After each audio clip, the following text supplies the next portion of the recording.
Hello Global Family, maraming pong salamat for tuning in sa aming YouTube channel. I believe na ang YouTube channel na ito ay nagsisilbing malaking pagpapala po sa inyong buhay as we continue to share the Word of God sa bawat isa sa atin. Right now, we are going to witness a message which I believe is going to transform your life. Naniniwala po kasi ako na ang salita ng Panginoon is not just informational but transformational. So fasten your seatbelt. Ihanda nyo na po ang inyong mga sarili. Kung kayo po ay may mga notebook, may mga ballpen dyan, i-ready nyo na rin po because I believe that this word is going to change your perspective and the way you see the Lord. So right now, we are going to watch this message and I hope that God is going to bless you. So ang atin pong tatalakayin ngayon ay mahalaga dahil sa importante at kapag importante, mahalaga. Tama ba? So, tama lang na mahalaga at saka importante yung pag-uusapan natin. So, pinamagatan ko itong hearers versus doers of the Word of God.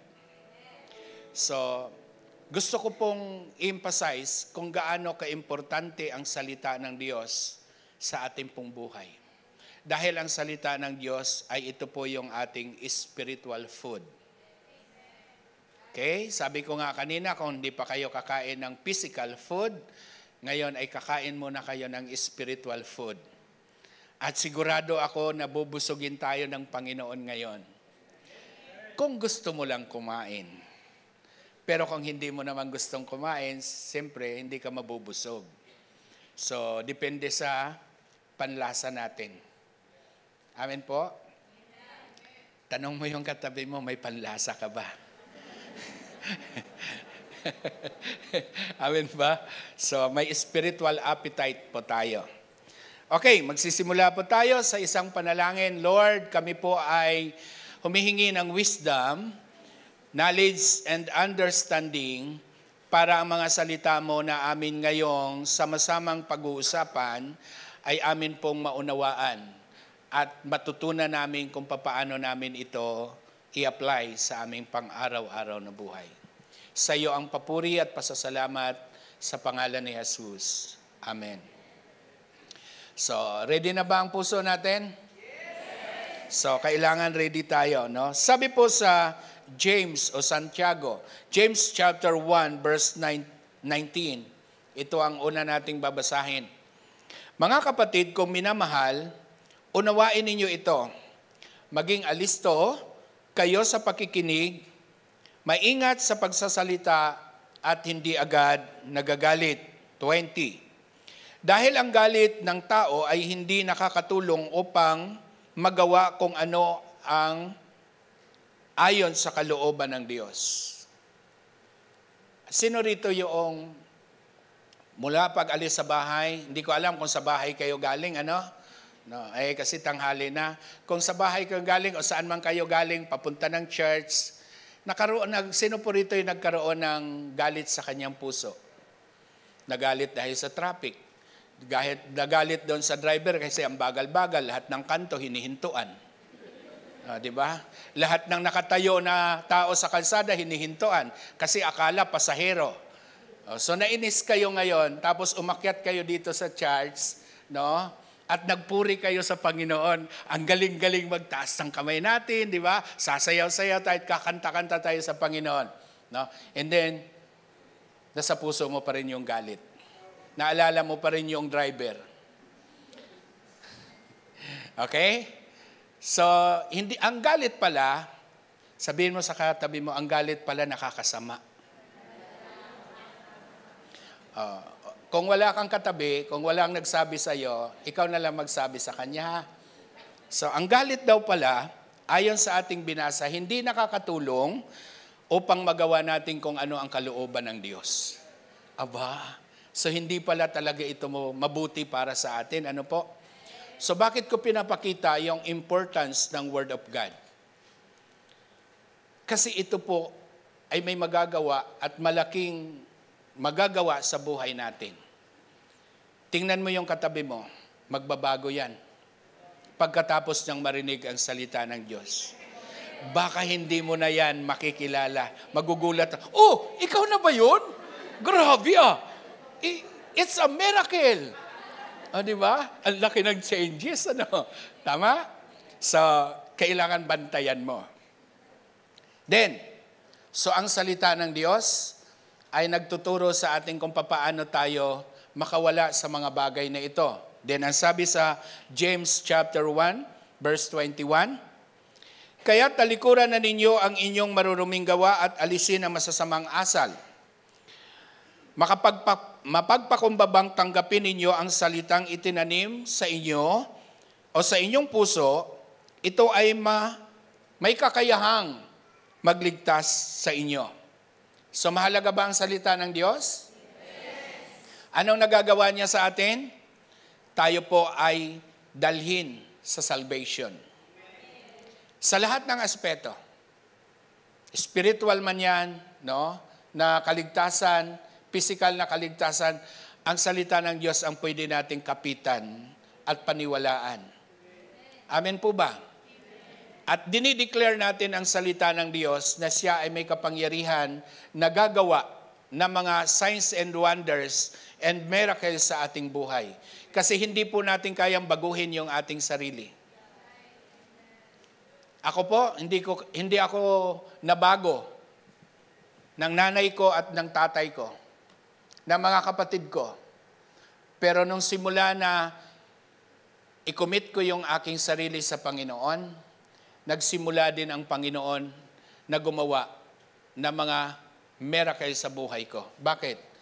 Milagro na naiwasan ko yung mga bisyo, naiwasan ko yung ABS-CBN, o hindi yung network na ABS-CBN ha, baka ma-misinterpret ninyo ako, no? Alak, sugal, yun na yun, di ba? Tapos, ang salita din ng Diyos, ang siyang nagturo sa akin kung paano magpahalaga sa kapwa. Dahil hindi ako marunong magpahalaga sa kapwa nung ako ay ng aking kabataan. Hindi rin ako pa marunong magmahal sa magulang. Hindi rin ako marunong magmahal sa aking mga kapatid. Kaya kong palayasin ang nanay at tatay ko sa bahay. Pero nung natutunan ko ang salita ng Diyos at binago ako ng salita ng Diyos, doon ko natutunang magmahal na kahit hindi ako mahal. Kasi mahirap yung nagmahal ka ng magmahal, hindi ka naman pala mahal. Di ba? Mahirap yun. Pero ako, kapag tayo ay nasa sa Panginoon, kahit di ka mahal, basta ikaw ay nagmamahal. Amen ba? So dapat ganun po, no? Nabago yung ating pamamaraan. Dati, gusto mo lang mahalin ka, pero ayaw mo magmahal. Ngayon, kahit hindi ka mahalin, mahal mo siya. Siya na nga ang mamahalin ko. Diba? Bakit? Dahil sa salita ng Diyos. Maliwanag po ba yon? So, dinadala tayo sa salvation. It leads to salvation. Bakit salvation? Kasi alam nyo, mayroon tayong tinatawag na written word. Meron din tayong tinatawag na the living word. Ang written word, ang Bible. At ang Bible ngayon ay iba't ibang klase. May iPhone, may Android. Diba? Kasi may mga Bible apps. Pero dati, nung kapanahonan namin, palakihan ng Bible at pakapalan ng Bible. No? Yun yung dala-dala namin noon.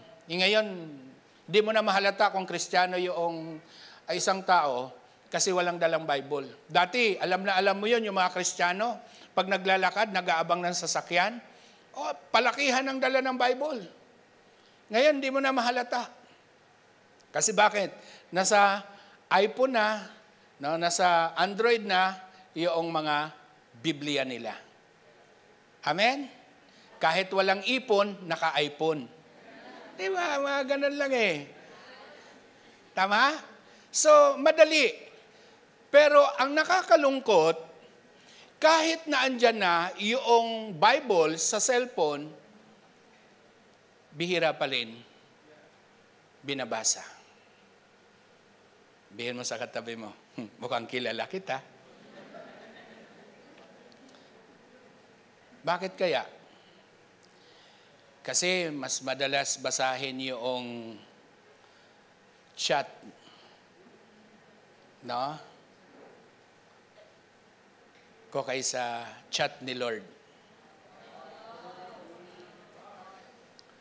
Mas mabilis pakinggan yung ringtone ng GF ko kaysa kay Lord. So, iba yung ringtone ng GF, iba ang ringtone ni Lord. Kaya alam, nagugulat pa nga ako minsan yan eh. Hello? So, kailangan ang salita ng Diyos ay bigyan natin ng halaga ngayon. Okay? It leads to salvation. John chapter 5, verse 24. Pakatandaan ninyo ito. Ang nakikinig sa aking salita at sumasampalataya sa nagsugo sa akin ay may buhay na walang hanggan. Hindi na siya hahatulan, kundi nakatawid na siya sa buhay mula sa kamatayan. So grabe yung nagagawa ng salita ng Diyos. Sabihin mo sa katabi mo, grabe ang salita ng Diyos. Pero ito yung grabing wala sa ICU. So ngayon, tingnan natin, ano ang pagkakaiba ng hearer sa doers? Tingnan natin ano po para mabigyan natin ng pansin at ma-assess natin yung ating sarili. Saan ba ako kabilang? Sa hearers o sa doers? O hearers at saka doers. Okay? So tingnan natin ang pagkakaiba. James chapter 1 verse 22. Mamuhay kayo ayon sa salita ng Diyos. At kung ito'y pinakikinggan lamang ninyo, ngunit hindi isinasagawa, dinadaya ninyo ang inyong sarili. Kapag ikaw at ako ay nakikinig lamang ng salita ng Diyos at hindi ko ito ina-apply sa aking buhay, it leads to, hello? Ano ang sabi riyan? It leads to self-deception. Dinadaya natin ang ating sarili. Gusto ninyong papurihan yung mga taong nandaya sa inyo o nagagalit kayo kapag may nandaya sa inyo? Di ba galit tayo? Hindi tayo natutuwa kapag may mga taong nandadaya sa atin? Pero hindi natin alam, according to the Word of God, na kapag hindi natin ito isasagawa, yung napapakinggan natin every Sunday, maring every Sunday tayo nakakapakinig, o bari yung iba, no? Nakakapakinig sa telebisyon, sa YouTube, nakakapanood, o saan mang platform na pwedeng manood ng salita ng Diyos. Pero, kapag hindi pala natin ito, sinisimulang i-apply yung natutunan natin, ang sabi riyan, it leads to self-deception. Hindi lamang ibang tao ang dinadaya natin o mga taong nakakakilala sa atin. Mismo ang sarili ko ang dinadaya ko kapag hindi ko ito ina-apply sa aking buhay. Kaya maraming Kristiyanong tumagal na sa pagiging Kristiyano, immature pa rin. Sabihin mo sa katabi mo, hindi ikaw to, hindi ikaw to. Hindi ikaw to, ha? Iba yon, iba yon. Amen ba? Immature. Kasi bakit? Walang changes. Ang salita ng Diyos not only informational but transformational. Natatransform ang buhay ng isang Kristiyano, ng isang tao, individual man ito, kung siya ay nagkakaroon ng tinatawag na application ng salita ng Diyos. Kaya napakahalaga po. Kahit sino ang tagapagturo, kahit sino yung mapapakinggan natin, hindi yun ang issue. Ang issue, sinasabuhay mo ba yung napakinggan mo? Kasi, unang-una, imaginin mo, pag alis mo sa bahay, magbibihis ka, haharapin mo yung mga traffic, no? Haharapin mo yung problema bago ka makarating sa church, at makikinig tayo ng salita ng Diyos. And after that, pag uwi natin, parang hindi ka nagsimba. Dahil wala kang dala-dala. Buti pa nga daw, kapag dumaan ka sa McDo, drive-thru, may take-out ka. Pero dito sa church, kailangan may take-away ka. Amen ba? So napaka-importante nito. At maraming Kristiyano ang hindi natutuwa na magkaroon ng tinatawag na continuously application ng Word of God sa kanilang personal na buhay. Mas madalas na gusto nilang magbasa ng buhay ng tao kaysa basahin ang buhay nila. Hello? Sabihin mo sa katabi mo, okay ka lang ba? So madali nating mag-judge.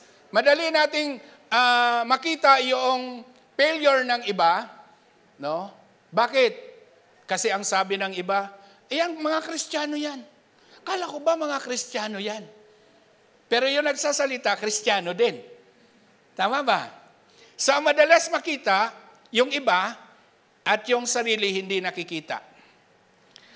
Nakaranas na po ba kayo na naghanap kayo ng salaming ninyo sa mata na hindi ninyo makikita?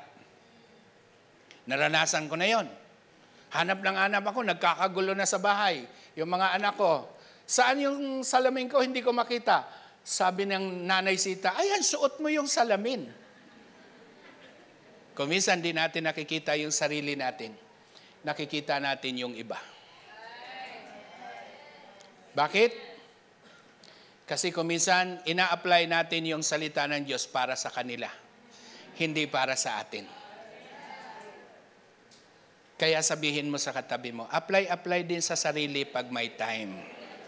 Self-deception. Sino dito? Magpapasko na. Bare month na ngayon. Naalala ninyo si Herod? Si King Herod. Noong panahon na ipapanganak ang ating Panginoong Jesus, so may nagpakita ang angel ng Lord doon sa mga wise men. Okay? At sinabi doon na mayroong ipapanganak na magiging hari. No? At siya ay tatawaging Emmanuel. Hello? Na yan nga po si Jesus. So nung narinig ni Herod na mayroong darating na hari, noong dumating yung wise men para hanapin yung ipinanganak na sanggol na ito na magiging hari, ay binigyan niya ng kinausap niya. At ang sabi niya sa wise man, hanapin ninyong mabuti ang batang ito. At kapag nakita ninyo ang batang ito, pagbigay alam ninyo sa akin, at ako naman ay makapagsamba sa kanya. Yan, ang grabe, no? Ang sabi niya, kailangan ko mag-worship diyan sa king na yan. Pero ano ang nasa puso? Patayin ang bata. Ayaw niyang may kaagaw na hari. Pwede pala, no? Taas tayo ng kamay pag Sunday, worship tayo sa Lord, pero wala pala sa puso.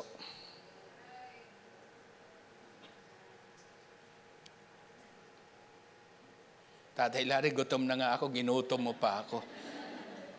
Kasi kailangan natin pag-usapan yung realidad. Kasi sa pagharap sa Panginoon, walang plastikan. Amen po, walang pagkukunwari. Ako, kitang-kita ninyo. Hindi naman ninyo alam kung tama yung sinasabi ko at totoo sa puso ko to. Walang nakakaalam yan. Pwede ko kayong dayain. Pero ang Diyos, hindi ko kayang dayain. Kasi siya ang nakakakita at nakakasaliksik ng laman ng puso ng tao. Pero kailangan nating maging totoo. Masakit ko minsan malaman yung totoo. Pero yung totoo ang magpapalaya sa atin. Maliwanag ba? Naniniwala ako, may mga dahilan kayo bakit kayo pumupunta sa church. May mga dahilan tayo eh. May iba't ibang reason. Diba? Pero dapat ang magiging main point reason natin ay ang Diyos ay masamba natin, and after that, ang salita niya ay maiuwi natin para magamit sa ating pang-araw-araw na buhay. Agree? Yun po dapat ang reason natin. Hindi ka pumunta dito kasi nandito yung crush mo. Hello? Hindi ka pumunta dito kasi dito yung nagugustuhan mo. Dito yung kaibigan mo. Kasama na po yun. Pero hindi dapat yun ang main purpose natin. Tama? Ang main purpose dapat natin, sambahin ang Diyos at pasalamatan, at tanggapin ang kanyang mga salita at isabuhay. Maliwanag? At kapag ginawa natin yon, hindi ka lang hearer, kundi doers ka pa ng Word of God. Okay? So mamaya makikita natin yung effect, no? Kung ano yung epekto ng pagiging hearers natin at saka doers natin. So, hearers muna tayo. Ang sabi po, verse 23 ng James chapter 1, sapagkat ang nakikinig ng salita ngunit hindi sumusunod dito ay katulad sa isang taong tumingin sa salamin at pagkatapos, verse 24, at pagkatapos nakita ang sarili at umalis at kinalimutan ang kanyang anyo. Sino rito yung mga babae? Sino rito yung bago umalis ng bahay, ilang ulit kayong humarap sa salamin? Di ba paulit-ulit? Nakapanalaming na, no? Hindi na kontento, babalik pa rin. Bago umalis yan, no? Nakapahabol pa ng tingin sa salamin yan.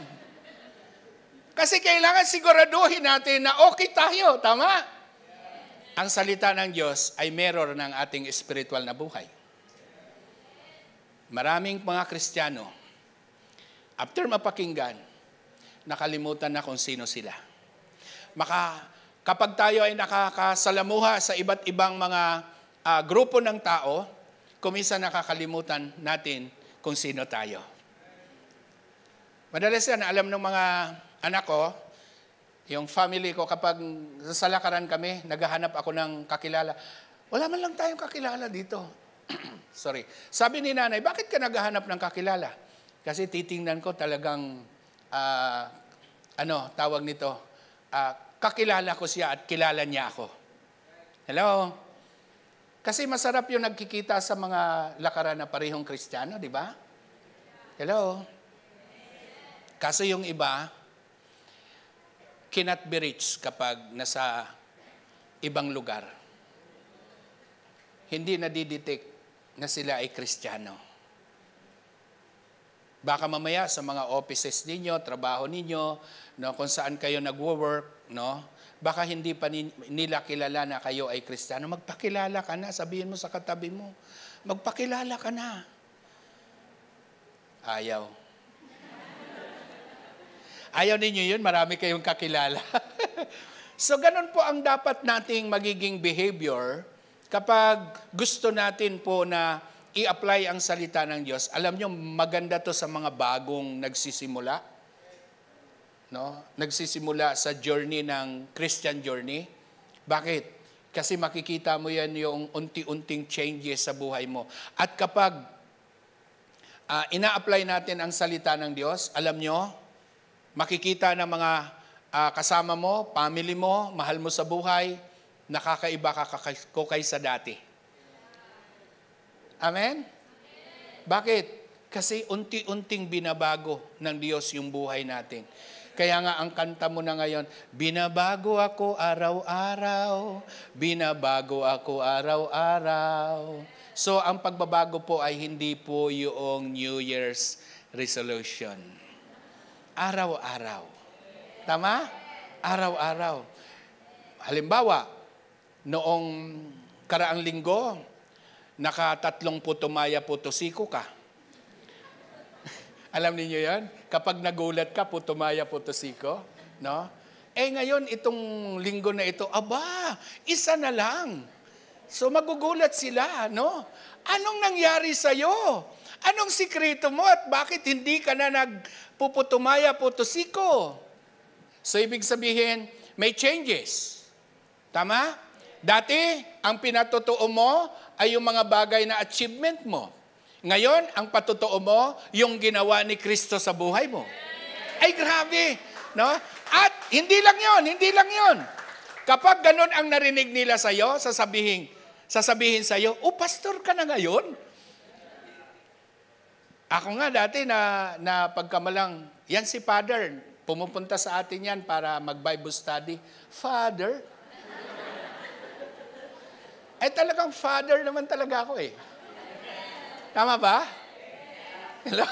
Nakakaintindihan, may anak ako, kaya father. Okay, napagkakamalan ako, ano?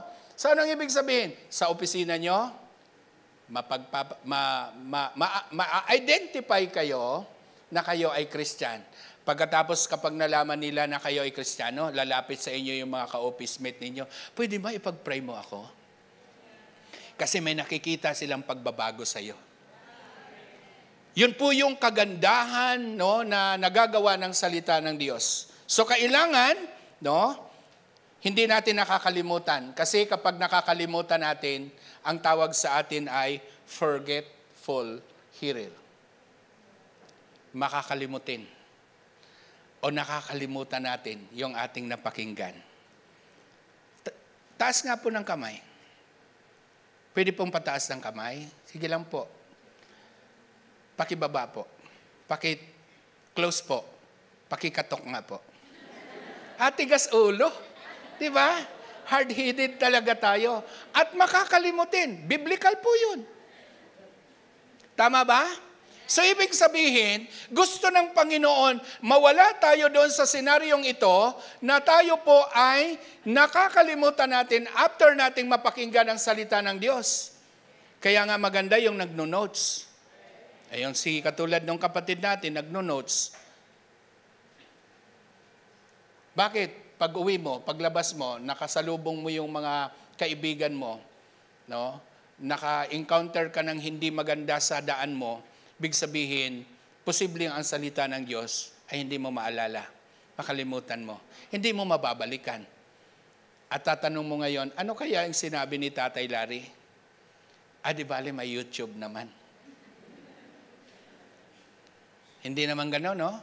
Dapat alam natin kung paano i-apply. At marami po akong nakita na mga Kristiyanong very active na nakikinig ng salita ng Diyos. Active sa mga activities ng church. Pero in the end of the day, nawawala sila. Bakit? Dahil sa mga iba't ibang mga problema sa buhay, pagsubok, karamdaman. Dahil ang salita ng Diyos ay hindi nag-ugat sa kanilang mga puso. Madali silang matangay. So hindi ka forgetful hearer. Matthew chapter 7 verse 26. Ang bawat nakikinig ng aking salita, ngunit hindi naman nagsasagawa ng mga ito, ay maitutulad naman sa isang taong hangal na nagtayo ng kanyang bahay sa buhangin. Pag sinabing hangal, ano po ang equivalent ng word na yon? Walang alam. Tama ba? Meron pang tawag dyan. Pag hindi mo alam ang ginagawa mo, anong bansag sa'yo? Ha? Di ba? Tama? Tama? Walang alam. Ano yung walang alam? Ikaw ba, papayag ka na pagsabihan ka ng mga taong nakapaligid sa iyo na wala kang alam, natutuwa ka ba? Matutuwa ka ba? Hindi. Di ba? Pero the Bible say na tayo pala, kapag hearer lang tayo ng hearer ng Word of God at walang doer, no, hindi tayo nagsasagawa, hangal pala tayo. At ang bahay na itatayo mo ay sa buhangin. Nang ibig sabihin ng buhay, no? Hello? Ng bahay ay buhay. At ang ibig sabihin ng buhangin, ito yung pundasyon na pinagtatayuan mo. So ako pala ay nagtatayo ng aking buhay sa buhangin kapag ako ay pakinig ng salita ng Diyos at hindi nagsasagawa. So hindi tayo natutuwang sabihan, no? Kahit nga sabihin na natin kakilala pa natin 'yan. Hindi tayo may hurts 'yan sa puso natin. Tama?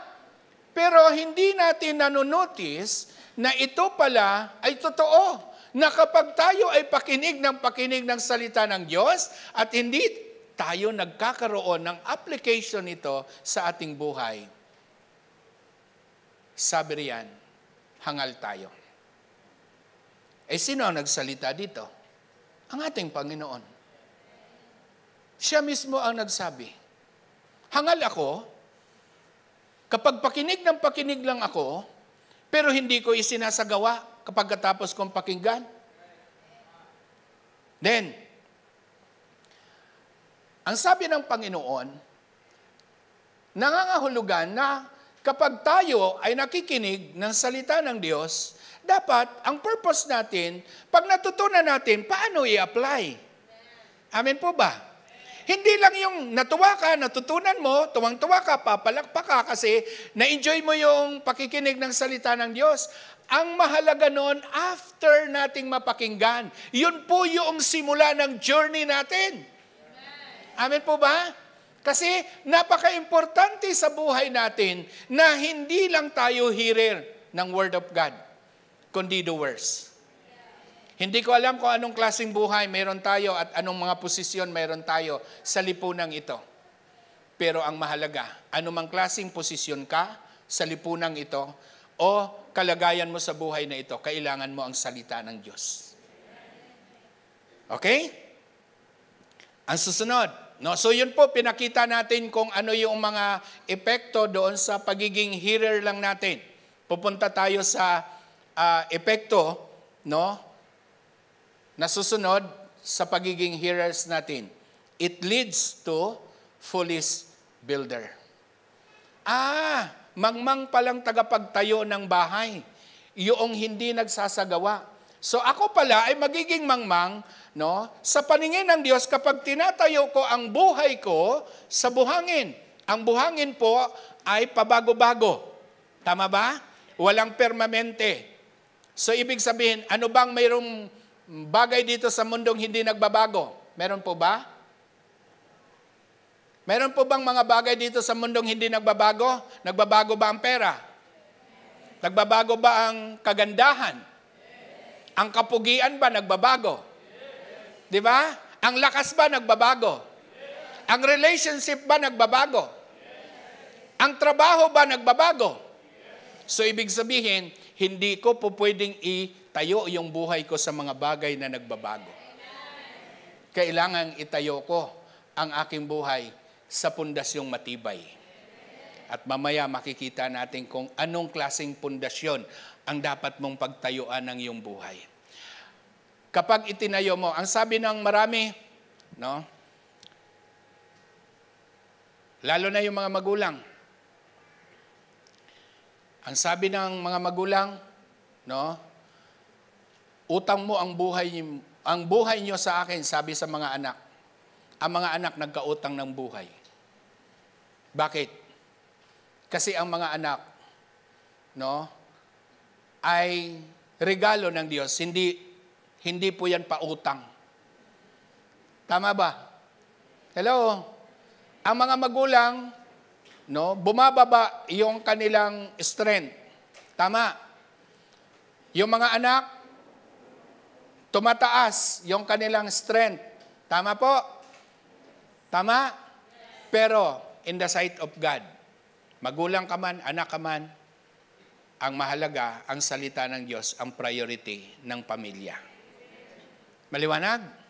Okay. So, anong mangyayari doon sa foolish builder na nagtayo ng kanyang bahay sa buhangin? Ang sabi po, verse 27, umulan ng malakas, bumaha at binayo ng malakas na hangin ang bahay na iyon. Ano nangyari? Ito ay bumagsak at lubusang nawasak. So wala pala, nagkukulaps pala yung buhay ng isang Kristiyano kapag itinatayo niya sa mga bagay na nagbabago. Hello?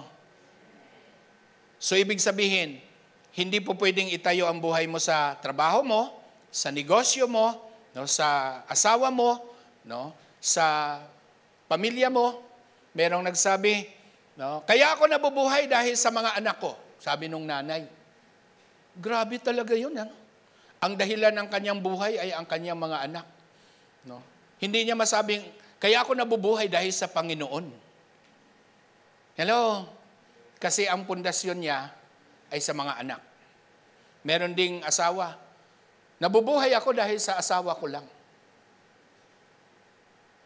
Hindi tayo nabubuhay ngayon dahil kung kanino pa man at sa ano paman, kundi nabubuhay tayo para sa Panginoon. So ang Panginoon po ang mahalaga sa ating buhay. Kaya tayo ngayon ay naririto para pakinggan ang kanyang salita na anuman ang dumating, kapag tayo po ay nagtatayo ng ating buhay sa buhangin, umulan, bumaha, ang ibig sabihin ng ulan, ito po yung mga problema sa buhay. Hello? Problems, trials, and testing in life. So lahat tayo ay dumadaan, tama? At kapag dumaan tayo, at kapag ang atin pong knowledge about the Word of God ay Sunday lang, at kapag Monday hanggang Saturday, hindi natin na-appreciate kung ano yung kapangyarihan ng salita ng Diyos na magagamit natin para harapin yung mga bawat sitwasyon ng ating buhay. Madali tayong bumagsak, madali tayong tumalikod, madali tayong matangay sa pagkakasala. Kaya maraming natatangay. Hello? Sabihin mo sa katabi mo, huwag kang papayag, huwag kang magpatangay. Matthew chapter 13, verse 20. Anong sabi riyan? Ang katulad naman ng binhing nalaglag sa matabang lupa ay ang taong nakinig ng mensahe na kaagad at masaya tumanggap nito. So maraming gustong-gustong makinig ng salita ng Diyos. Tama po ba? Yung bang parang nakatapos na siyang makinig sa isang platform, lilipat na naman yan. Makikinig na naman yan doon sa isang tagapagsalita. So, iba't ibang napapakinggan niya kasi gustong-gusto niya makinig.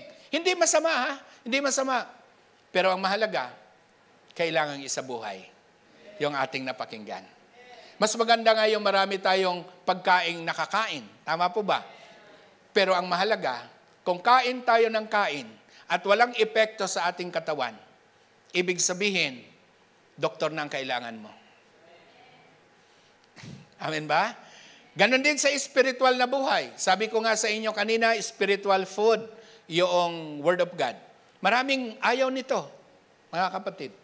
Maraming ayaw nito. Na kusang basahin ang salita ng Diyos. Ano ang madaling basahin? Yung buhay ng iba. Tama?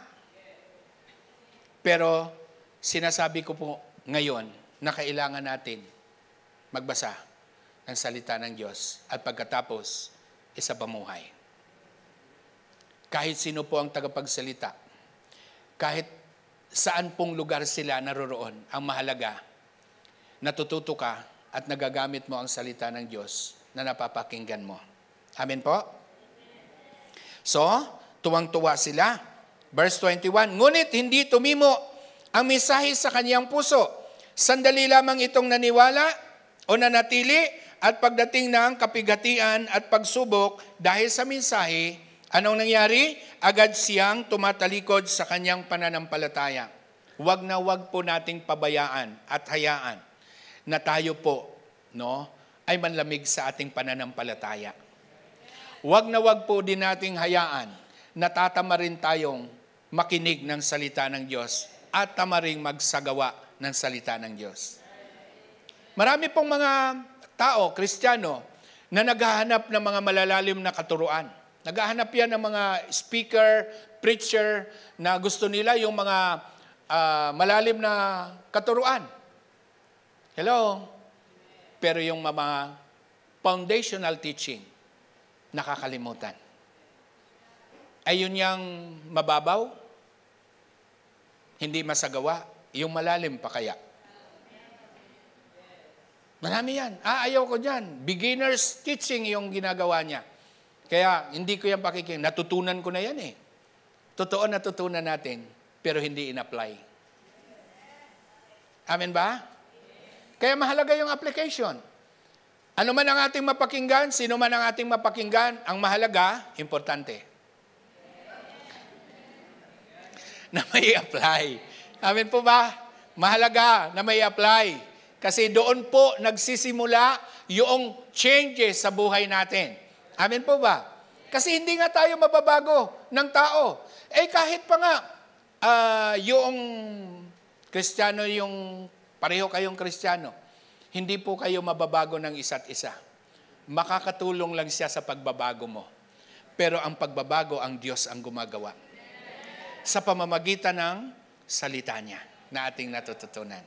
Maliwanag na? Okay. So dito tayo, tapos na tayo sa hearers, no? Ano naman ngayon ang pagkakaiba ng doers? So pagsamahin na natin, hearers na, doers pa. Okay? So sabi riyan, it leads to become wise builder. Kapag hearer ka na, doers ka pa. Matthew chapter 7, verse 24. Sabi riyan, kaya't ang bawat nakikinig at nagsasagawa ng mga salita kong ito ay matutulad sa isang taong matalino na nagtayo ng kanyang bahay na ang pundasyon ay bato. Hello? Ano ang tawag ng Panginoon sa hearers na doers pa? Wise. Amen ba? Matalino. Na kapag siya ay nagtatayo ng kanyang bahay, nang ibig sabihin ay buhay, sinisigurado niya na sa tamang pundasyon. At ang gagamitin niyang pundasyon ay bato. Sino ba ang batong tinutukoy dito? So, tingnan natin kung sino yung bato at kanino mo itatayo yung bahay mo, yung buhay mo. 1 Corinthians chapter 10, verse 4. Ano ang sabi riyan? At uminom din ng isang inuming espiritual, sapagkat uminom sila sa batong espiritual, sa pagsusubaybay sa kanila, at ang batong iyon ay si Kristo. Ako pala, bilang nakikinig at gusto kong isagawa ang salita ng Diyos, ay kay Kristo pala ako nagtatayo ng aking buhay. Hello? Hindi pala sa mga bagay tulad ng pundasyon ng buhangin, kundi ang ginagawa kong pundasyon ng buhay ko ay si Kristo. Amen po ba? At kapag si Kristo ang pundasyon ng buhay ko, katulad ng bahay sa buhanginan, umulan ng malakas, bumaha, binayo ng malakas na hangin ng bahay na iyon, at hindi nawasak. Bakit? Nakatayo sa bato. So si Kristo ang pundasyon ng buhay, at kapag si Kristo ang pundasyon ng buhay, anumang pagsubok ang dumating, anumang sitwasyon, nahihirapan ka man, no? May problema ka man, kaya mong magpatuloy. Kaya mo mang tumayo. Dahil hindi natitinag ang pundasyon ng buhay mo at walang iba kundi si Kristo. Amen. So sabihin mo na sa katabi mo, kay Kristo mo na itayo ang buhay mo. Hindi sa mga bagay na nagbabago. Amen? So, yun po ha, wise builder. Gusto mo bang magiging wise builder ka? Makikinig at magsasagawa ng salita ng Panginoon. Amen po. At sigurado ako, no? Ano man yung sitwasyon na darating sa iyo, carry lang. Bakit? Alam mo kung saan ka nakatayo. Alam mo kung sino ang kakampi mo. Alam mo kung sino ang sinasandalan mo. Walang iba kundi si Kristo. Ang susunod niyan, it leads to blessing. Kapag hearers ka at saka doers ka, dadalhin ka sa pagpapala at pagpapalain ka. Sino rito yung gusto pagpalain ng Diyos? Grabe. O, di ba? Pagpapala ang dami. Sino rito yung gustong sumunod sa Lord? Ba? Okay. So, tingnan natin, ano bang pagpapala yung sinasabi ng Diyos? 25 ng chapter 1 ng Santiago o James. Ang sabi rito, ang taong nagsasaliksik at nagpapatuloy sa pagsunod sa kautosang ganap na nagpapalaya sa tao, ang pagpapalain ng Diyos.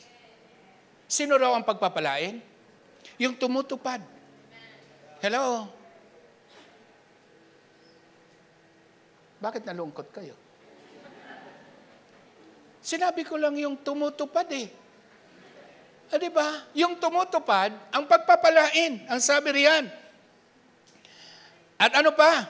Siya ang taong gumagawa at hindi siya katulad ng nakikinig lamang at pagkatapos ay nakakalimot. So, ibig sabihin, ang layo niya doon sa hearers. Hello? Ibang-iba yung kanyang application na ginagawa sa doers. Kasi meron ng pagsunod, meron pang blessing. Amen po ba? So gusto natin,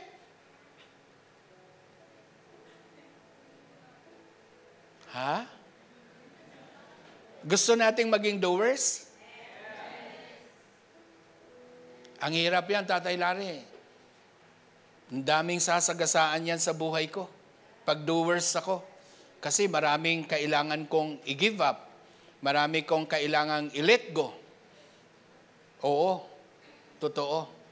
Daming kailangang i-give up. I-give up mo yung mga abnormality sa buhay natin.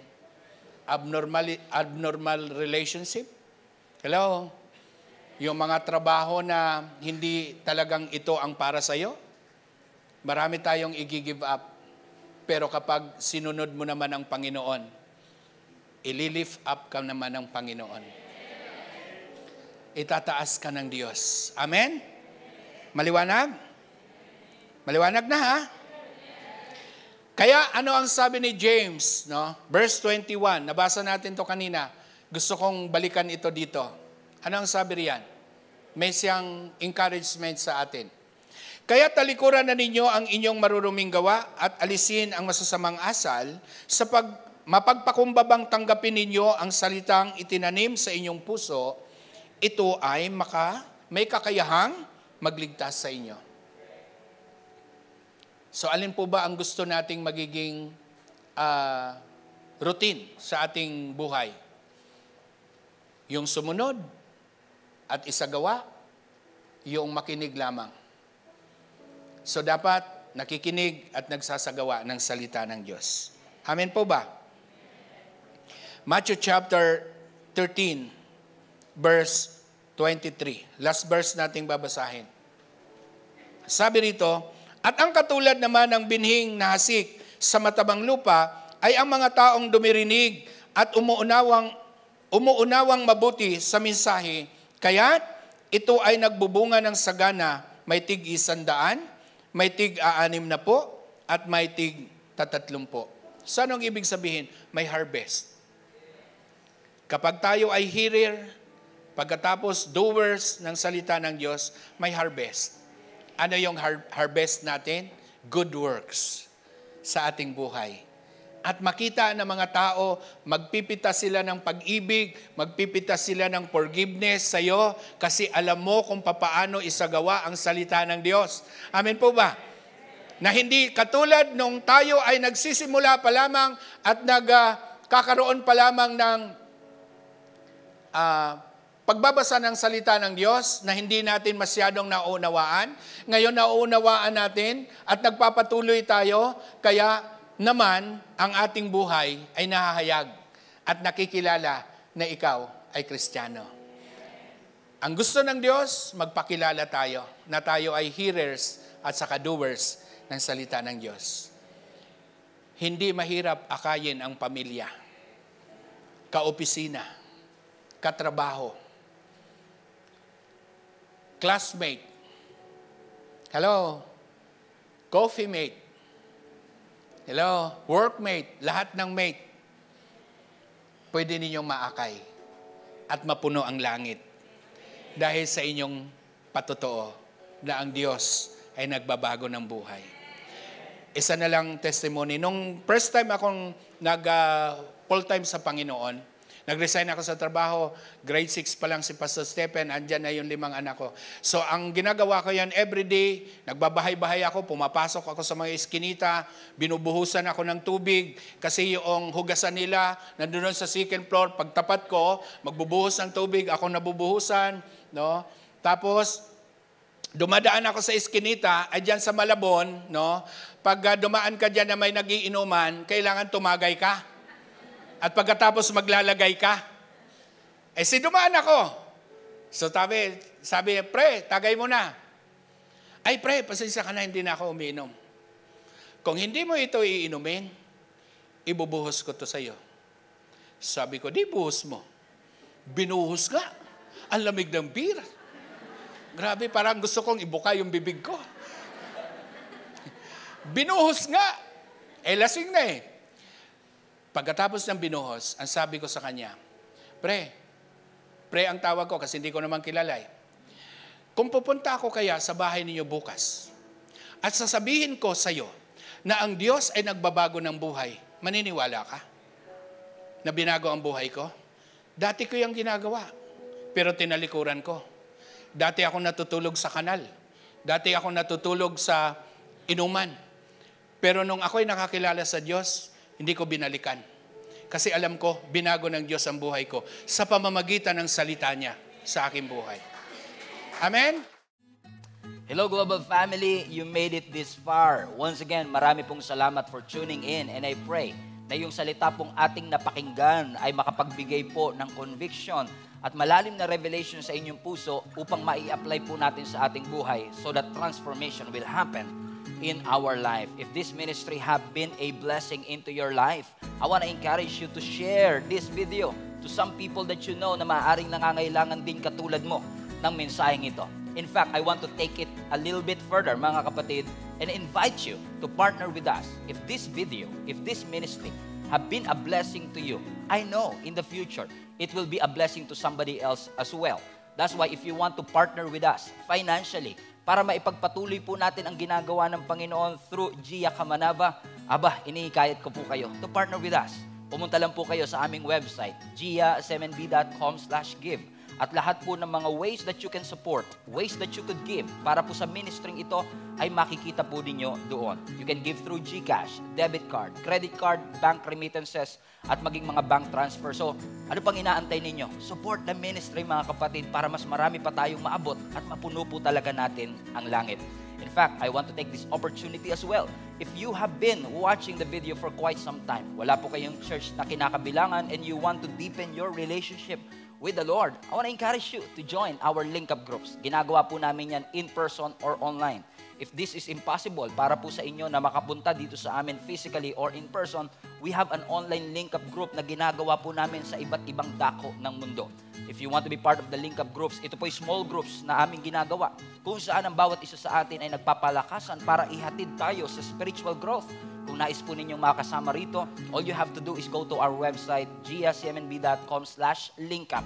Ilagay nyo lang po kung saang location kayo naroroon. And I'm sure na meron po mga link-up groups na nababagay po at suwak po sa time zone ninyo kung nasaan man po kayo naroroon. Once again, marami pong salamat for reaching this far at naabot nyo po ang part ng video na ito. And I hope sa mga susunod pang video, mapagpala pa tayo ng lubos ng ating Panginoon. Keep spreading the word of God. Punuin natin ang langit and let us fight for our family.